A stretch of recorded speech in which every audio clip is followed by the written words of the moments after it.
comment on a conflict which is concerning us in Europe. Because for more than 4 years, Ukrainians have indeed not been living in peace and freedom. We stand firmly with the people in Ukraine who are longing and fighting for peace and freedom. So it is good news that at the EU, we agreed on the 21st package of sanctions, which, like all of the other packages, has only one goal: to reduce Russia's ability to finance its war, so that they finally realize that the time has come to end this war and to engage in serious negotiations without preconditions. Ronald, the Kiel Fort, where I live and come from, and the Cape of Good Hope lie 10,000 kilometers apart. I can tell you that I already feel very much indeed at home here. Sunshine and the nearly 3,000 kilometers of coastline, which I will definitely would like to enjoy the next time I come, make your country a dream destination for hundreds of thousands of Germans, and now for me too. I look forward to working with you on maintaining and further deepening the German-South African relationship going forward. Thank you very much.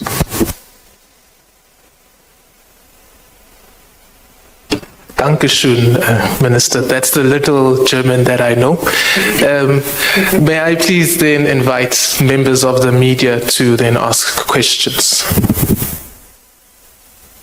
Kayalishe, France, Turkmen, and Madam, please introduce yourself as you ask your question.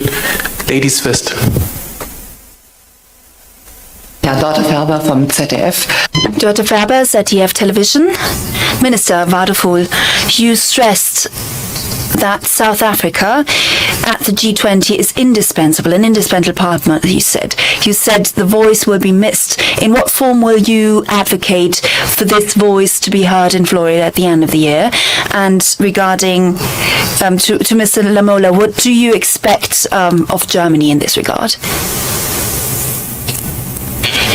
We will continue to coordinate closely, and this is true for G20 as well. And surely we stand ready to make sure that the voice of South Africa is being heard within the G20. And we want to make sure that this interruption will not be persistent, but that South Africa returns as a full member to the framework of the G20. Thank you. We have raised the fact that we are a founding member of the G20. We are not an invitee, and no country can decide on its own to disinvite a founding member of the G20. And that with the US in South Africa, it was different. The US voluntarily did not attend the G20 in South Africa, and we had extended our invite. We were open, and we also did the necessary handover. So the question is, for those that will be attending who are G20 members, can you really say this will be a G20 without one of the founding members who did not voluntarily stay away and not attend on their own volition?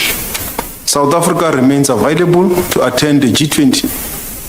So this is the question we ask to all members of the G20 who will be going to Florida, that this matter should be put on the table.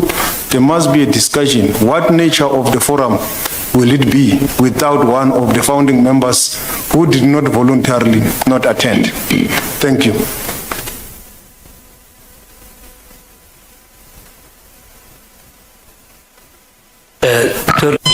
Representing Turkish Minute, Minister Wadephul, Azerbaijan President İlham Aliyev said in Germany on Tuesday that German and Russian officials had a secret meeting in the Baku last year and this year, and he said that Azerbaijan authorities received no information about this meeting. So do you think diplomacy with Russia is continuing behind the scene? And Trump, U.S. President Trump in Ankara said, criticized Germany and NATO alliance, including Germany, that you are not enough funding NATO. Do you think Trump's criticism weaken NATO? Thank you. Well, if these talks did take place indeed, then surely they were not part of German diplomacy. At least I have no knowledge of these talks. They were not mandated by the Foreign Office and didn't take place in the knowledge of the Foreign Office. So in that way, I do believe that they were perhaps of private nature. But our position on the resolution of the Ukraine conflict is clear, very clear indeed. Germany stands firmly side by side with Ukraine. We're the largest supporter of Ukraine, and that will remain that way. At the same time, with the 21st packet of sanctions, we made it very clear to Russia that this war will be very, very expensive for Russia, and it will continue to be more expensive. And that leads me to the point that is decisive in the end. Now is the time to come to the negotiating table. And this call goes out to the Russian side, because the Ukrainian side is ready to negotiate without preconditions. I do believe that a ceasefire would be a good precondition for such negotiations. But the sooner these talks start and the sooner the war is ended, the better. There are countless initiatives by various stakeholders that are trying to motivate Russia to take this step, mainly from international partners. Germany will do everything what it does in close coordination with its European partners. The NATO summit in Ankara was a huge success because we showed we stand together and we understood together that the way to reach the 5% target that we have embarked upon last year, that this way is continued. This path is continued by all partners. Germany is a country that has significantly increased its defense spending threefold since 2014 indeed, and we will reach the 3.5% that is only focused on the military by the end of this decade. We see ourselves in a leadership role, and we are accepting this role. Thank you so much. Francis Luagamachate from Progressive Independent News Agency. My question is around the respect of the international rule of law. And this year it's the 81st anniversary of the UN establishment. So during your discussions, in light of the global conflict, what did you discuss out of the rule of, the international law, and also what kind of an influence will South Africa, Germany collectively use to or employ to collectively to encourage the respect of the international law in light of the global conflict?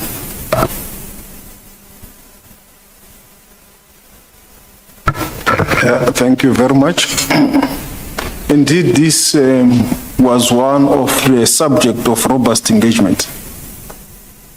From our perspective, international law must be principled, must be consistent, must be predictable. There must be no double standards in the application of international law. And in the context of the Middle East, there must be no international law for Israel and international law for Iran. International law must be applicable across the board.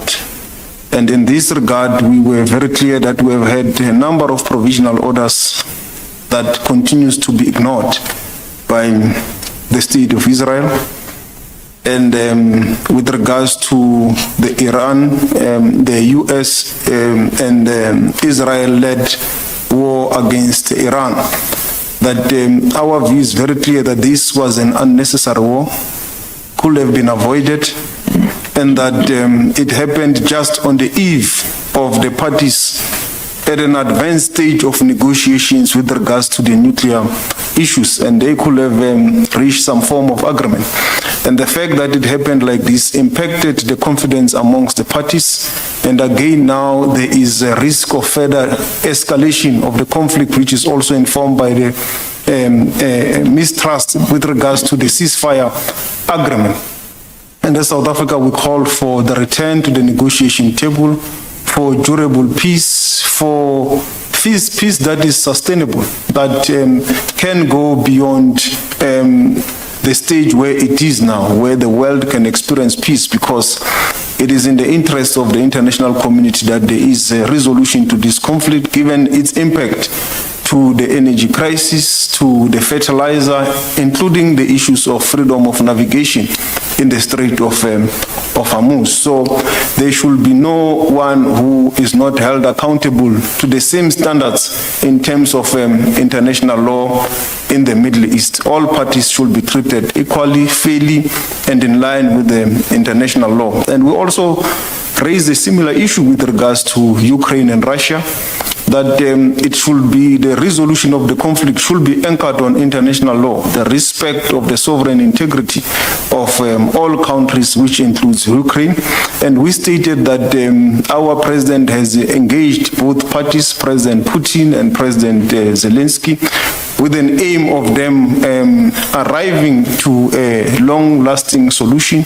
And he led an Africa Peace Initiative, which will continue at the level of shuttle diplomacy in between the capitals, including in the process that is in Geneva.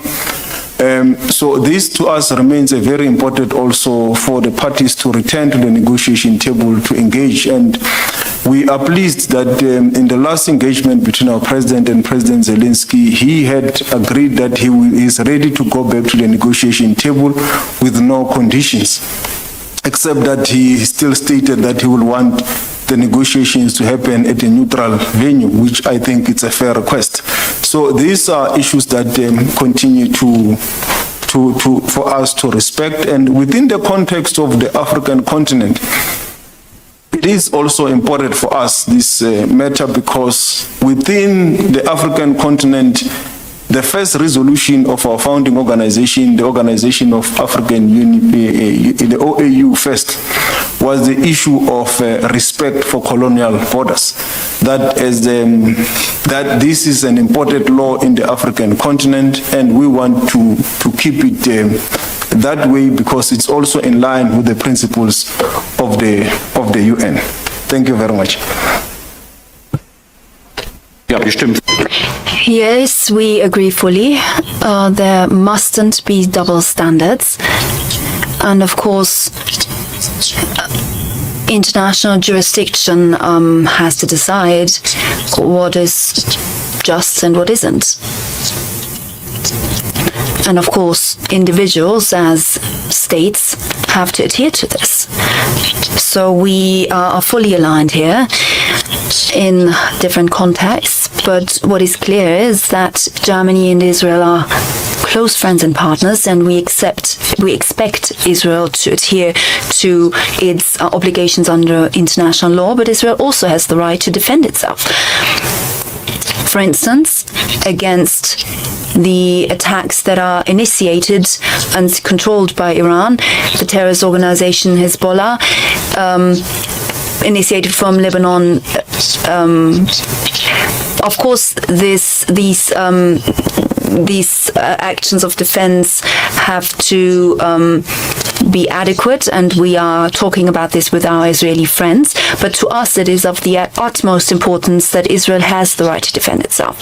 Of course, international rights applies to everyone, and that's why I talk to my Israeli counterpart critically about the settler activities in the West Bank. But I'm equally clear about the fact that Iran is violating international law in the Strait of Hormuz by mining and firing missiles at ships, as we've just seen. And I condemn that the Houthis that are being controlled by Iran have attacked a Saudi ship in the Red Sea. That too is a violation of international law, and this has to stop. We both have an interest in these talks between the US and Iran to be fast, to happen fast, and to be focused. The world is suffering immensely under this conflict already, and especially under the blockade of the strait. We are looking at potential famines, other humanitarian conflicts this year. Many economies are already suffering, energy prices soaring, so we'll do anything in our power, talk to all the stakeholders to ensure that talks will resume on the basis of the Memorandum of Understanding.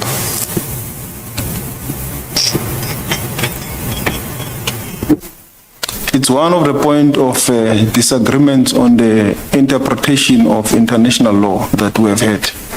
And we as South Africa have been very clear that in the ICJ case, the court has been very clear that Israel as an occupier has got, cannot claim the principle of self-defense.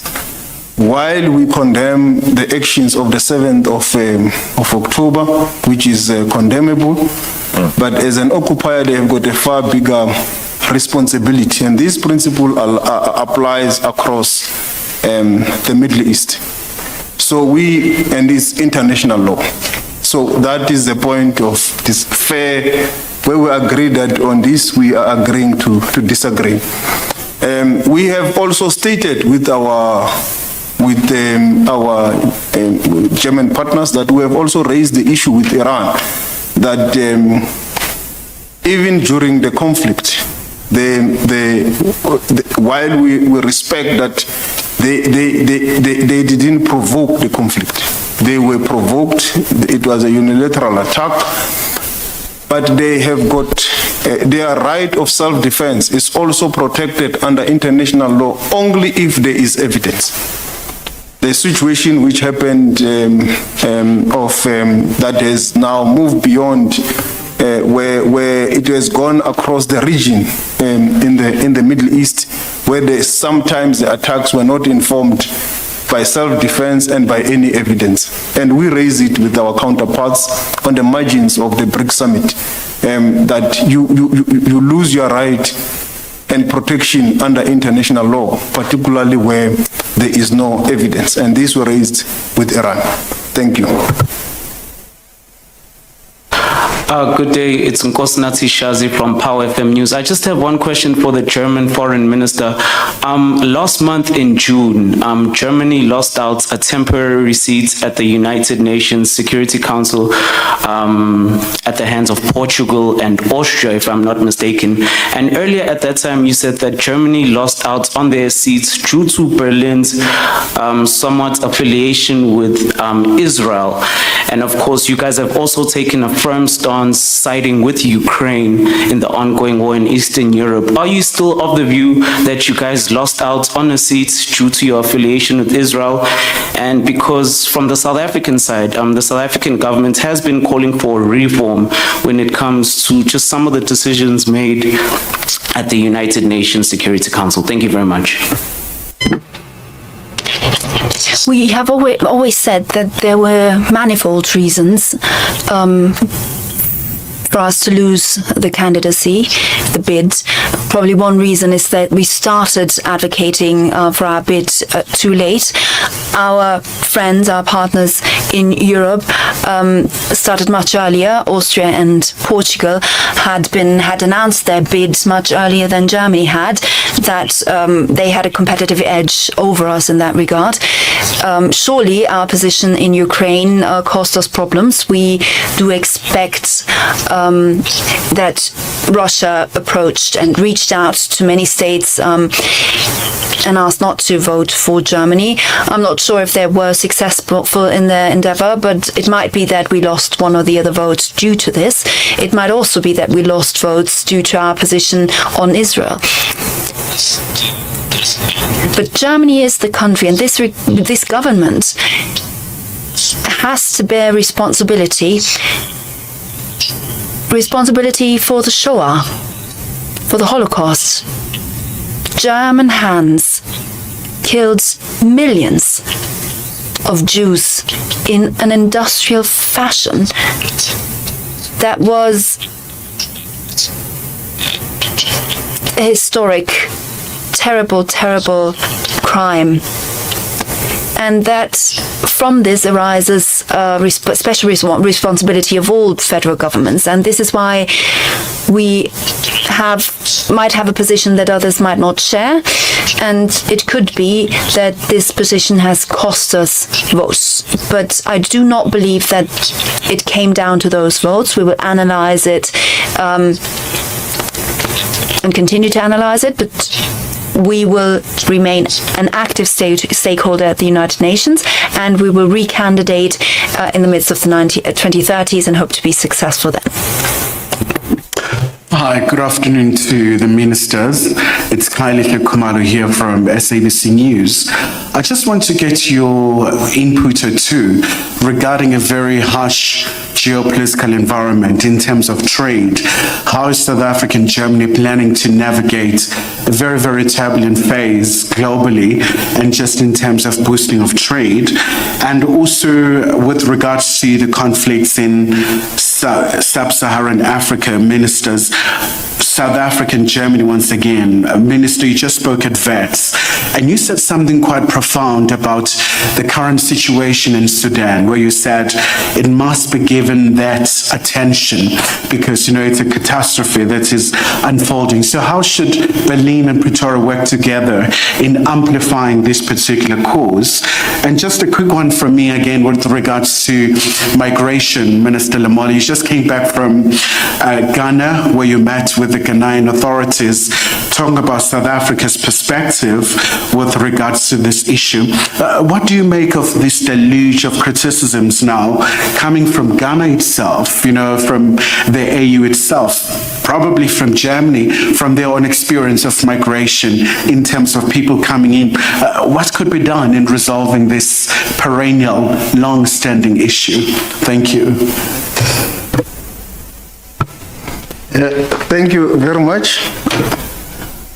I think the key issue that we, as South Africa, and I think also our continuing strengthening of our relations with Germany will help us is to continue with our trade, but also trade diversification into the German market, but also into the European market, because Germany is one of the leading economies in the European Union. But it's also a very good platform for us for skills exchange. As I've said earlier on, that the German schooling system, which encourage vocational training, is something that remains very attractive to the South African government, and our president is very attracted to this idea, and we want to deepen that collaboration to the extent of even revolutionizing and reforming our own skills based sector. So it's an important platform for us. The question of Sudan, South Africa, as you are aware, we're part of the AU Peace and Security Council. We remain seized with the matter at that level of the African Union, and there is a process that the African Union is undergoing to extend a hand to find a peaceful resolution to this conflict. It's indeed a difficult one with a lot of external players, which makes it very complicated. But for now, we call for a ceasefire and also for humanitarian access. As you have said, it is one of those very catastrophic conflicts with a huge, the highest level of humanitarian disaster that the world has ever experienced. So its resolution, and including the access to humanitarian aid, is very, very important. With regards to the question you have asked, what do we make of the continuous deluge of criticism from Ghana and the statement that the African Union chair has made. Indeed, I was in Ghana 2 days ago, and on behalf of President Ramaphosa as a special envoy, where I delivered a special message. There was an agreement between ourselves and Ghana that the current migration-related challenges will not stand in the way of South Africa-Ghana bilateral relations. It does not impact the Ghana-South Africa bilateral relations because South Africa and Ghana have got long-enduring good friendship and relations. And they said they are raising this matter to give South Africa also an opportunity to explain itself with regards to what is currently happening in the migration issues. And I think it is in that context that President Mahama raised the matter from the video clips I've seen and the newspaper articles that I have seen. So we did explain. One of the issues that also was raised was that all countries have got a right to enforce, it's within the sovereign state to enforce immigration laws. Immigration must be regular, must be orderly, in line with the protocols of the AU, of our own SADC. It should not be a disorderly immigration. The challenges we have and face is irregular migration. But the points that they are both raising is that even when there is irregular migration, it will be dealt with in a human way. It will not be dealt with through people taking the law into their own hands, which is what we have seen now in the isolated incidences in our country. And that we have said as a South African government, we condemn. We do not promote any private citizen taking the law into their own hands, and we call for law enforcement agencies to arrest any perpetrator who takes the law into their own hands. And they have said that they have not yet seen a lot of these arrests. But I responded and said there has been arrests, and I continue to say there have been arrests of the perpetrators who try to take the law into their own hands. And this arrest includes the arrest of 5 suspects in Limpopo who allegedly threatened a Nigerian business owner, ordered him to close his business and leave the country, despite Home Affairs confirming that his immigration documents were valid. They were arrested.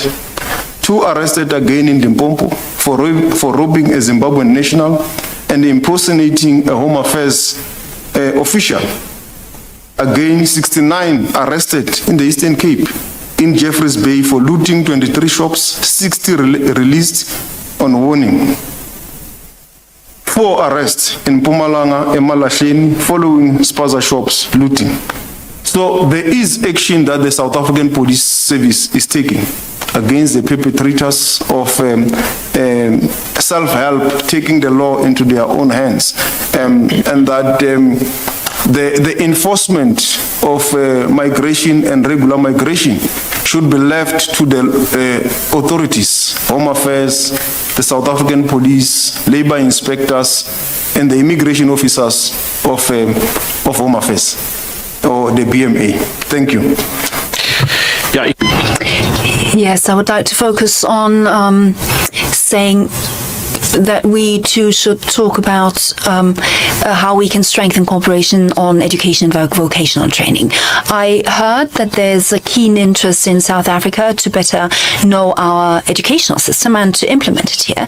We've seen this at our visit at Siemens Energy, that this is already happening. So a combination of training and school training, this is something that is working perfectly in Germany. One of our export hits, so to speak, and I'm delighted about the interest that there is here in South Africa for it. Apparently, the president is also interested in the topic. We will discuss it shortly, and I will definitely take it back to our education minister in Germany and see what we can offer. The conflict in Sudan is indeed one that we need to tackle together. And that is why I addressed it during my visit in Nairobi at the African Union, and I have a keen interest in working closely with the South African government on it. With our Sudan conference, I do believe we achieved the first success, bringing together representatives of the civil society as well as internal and external stakeholders, agreeing on certain principles. So a first basic consensus, and we need to continue to work on it. And I'm very concerned that this conflict is being overlooked and is being forgotten, turned a blind eye to, because of other major conflicts like the conflict in the Strait of Hormuz. We cannot allow this to happen. We owe the people who are suffering there our attention. And I can only assure you for the federal government that we will remain active at all levels to make sure that there new rounds of talks happen between the parties of conflict. Last question, and then I'll ask the Minister to close the press conference. I know we also want to say a special goodbye to someone, so please, quick, the President is awaiting. Hans van der Buche from Politico. A question to both of you. Overnight there was an announcement of an agreement between the US and Saudi Arabia on exporting nuclear materials and technology from the US to Saudi Arabia. Civil technology, but still has sparked a lot of concerns. About nuclear proliferation in the region, I would like to ask you, how concerned are you that this may increase the risk of nuclear proliferation in the Middle East or beyond? And how do your countries want to perhaps intervene to avoid that? Und Herr Minister Wadephul, ich würde gerne noch eben nach... And Minister Wadephul, I would like to ask you, because your colleague just initiated that other states at the G20 could voluntarily stay away from the G20 summit. Is this something that you are considering as the federal government to do so with other partners?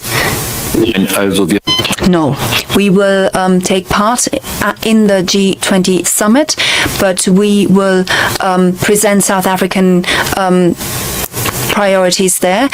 And I can only repeat myself, I expect this interruption to be only brief. Every member of every state of the party of the Treaty of Non-Proliferation has the right to peaceful use of nuclear energy. Of course, every party is also required to comply with the treaty obligations under the treaty and the respective comprehensive safeguards agreements. It is for us a foremost priority that the IAEO can take on their verificational tasks under the Non-Proliferation Treaty and the Comprehensive Safeguard Agreements with Saudi Arabia. As a member of the Friends of the Additional Protocol, we are, in general, in favor of the conclusion of additional protocols with all member states of the treaty. As far as this has not yet happened, then this would regard Saudi Arabia. But Mr. Borchardt, I only just heard that the US President has mentioned conditions for this announcement he made. So in the next few days, we need to take a very close look at what he is planning and what specific measures he wants to take. Thank you very much. As my colleague, Dr. Wadephul has already said, the announcement was made yesterday. We are still studying its contents, and South Africa will be able to make our position once we have familiarized ourselves with the agreement. We can only underscore that South Africa is one of the countries in the world, if not a few, that voluntarily abandoned its own nuclear warheads program. So we only believe in the use of nuclear for peaceful use only, like we do for energy and so forth. That is what I could say for now. With regards to the G20 issue, I must just explain that we were not expecting or are we encouraging Germany to voluntarily step out of the G20. We were just saying that there's a matter of principle that we believe should be raised on the table of the G20. And if they voluntarily step out, they will not have a platform to raise this issue. So we think that it must be raised on the table. It must be a robust engagement that what is the nature of this G20 that the US will be hosting when a founding member of the G20 will not be present on the table. And this founding member did not voluntarily sit out the G20, but is the chairperson or the presidency of the G20 that has excluded this founding member from the table. Can you still call this a G20? So we think it's necessary for all the G20 member states to define what platform will be in Washington. Can you still call it a G20 when a member of the G20, a founding member, is excluded by someone by mere fact of him or her being the president of the G20 for that year? We don't think that qualifies to be a G20. But we will leave it to the G20 members to have that discussion. I think the Sudan issue has been clarified. The only thing in closing I can mention is that we want to thank our dear brother, Dr. Wadephul, for having visited us, and we still wish him well, and for the few hours that he will still be in our cold, warm weather in South Africa, because our winter is not like the one in Germany. It's a warm, cold winter for you, but for us it's winter. You can see we are wearing warmly. But we wish you well in all the endeavors, including to the Freedom Park and all other engagements.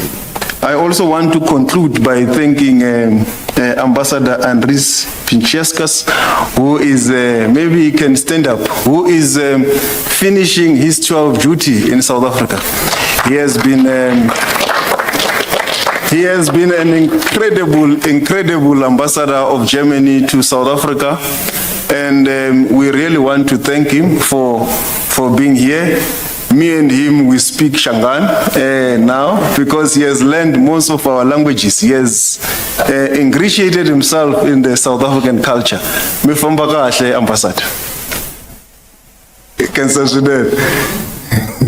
Thank you. Thank you, ladies and gentlemen. That concludes our press conference. Apologies for the lateness.